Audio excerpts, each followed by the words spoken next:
but you.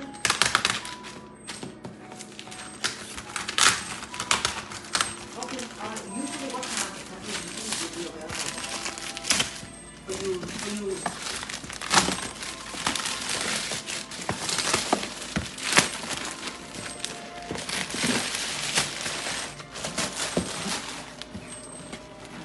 You know what, Roger? Let me call you.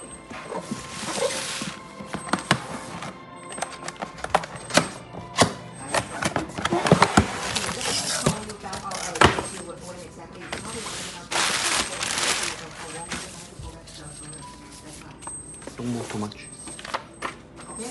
Alright, I'll talk to you soon then. Let's go back later. Hello? Hello? Hello? Hello? Okay. What I'm saying, if I don't see this week, I'll call you back. Or let me check with my husband whether he's available to go see or not. That's fine. And you say because they'll probably will not go anywhere because that's the thing. That's not it depends on the offer. You know, the Okay, done.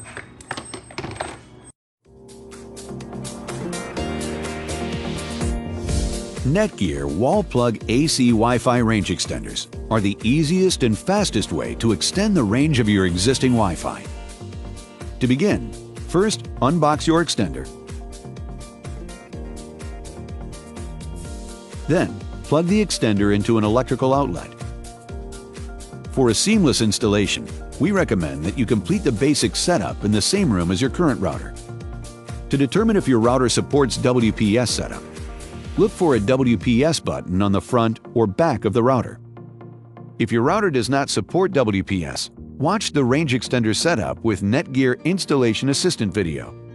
To set up with WPS, first press the WPS button on the extender. Then, press the WPS button on your Wi-Fi router. The WPS LED will light up solid green when you have established a good connection between your Wi-Fi router and your extender.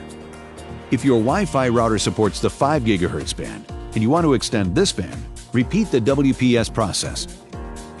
Now, unplug the extender and move it to a new location that is about halfway between your router and the area with a poor Wi-Fi signal. The location that you choose must be within range of your existing Wi-Fi router network. Plug the extender into an electrical outlet and wait for the power LED to light green. Once powered on, use the Router Link LED to help you choose a location where the extender to router connection is optimal. If the Router Link LED lights amber or green, you found a good location for the extender.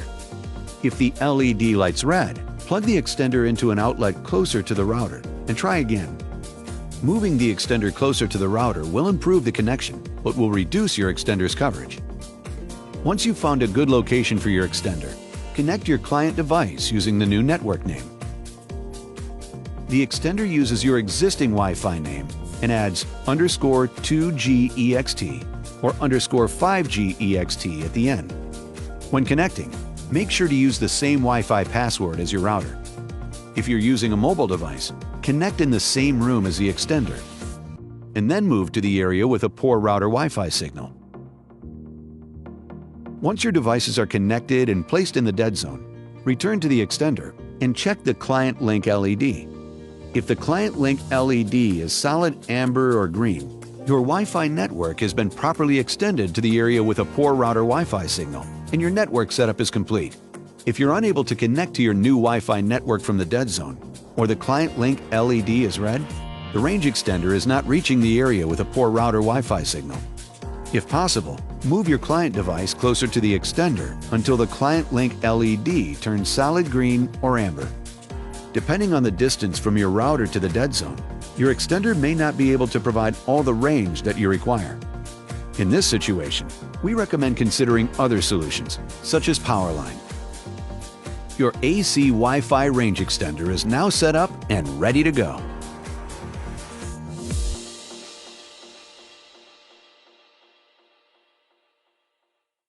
Introducing the Power Air Fryer XL, the kitchen miracle with one-touch technology that fries with superheated cyclonic air. With little to no oil and up to 80% less fat. Make perfect French fries in 12 minutes. Delicious coconut shrimp in 10 minutes. Crispy chicken in 25 minutes. Even an 8-pound turkey done to perfection in 35 minutes. Make whole meals all at once, like steak and onion rings. Bake delicious desserts like they just came out of the oven. Our non-stick surface means nothing will stick. Order now.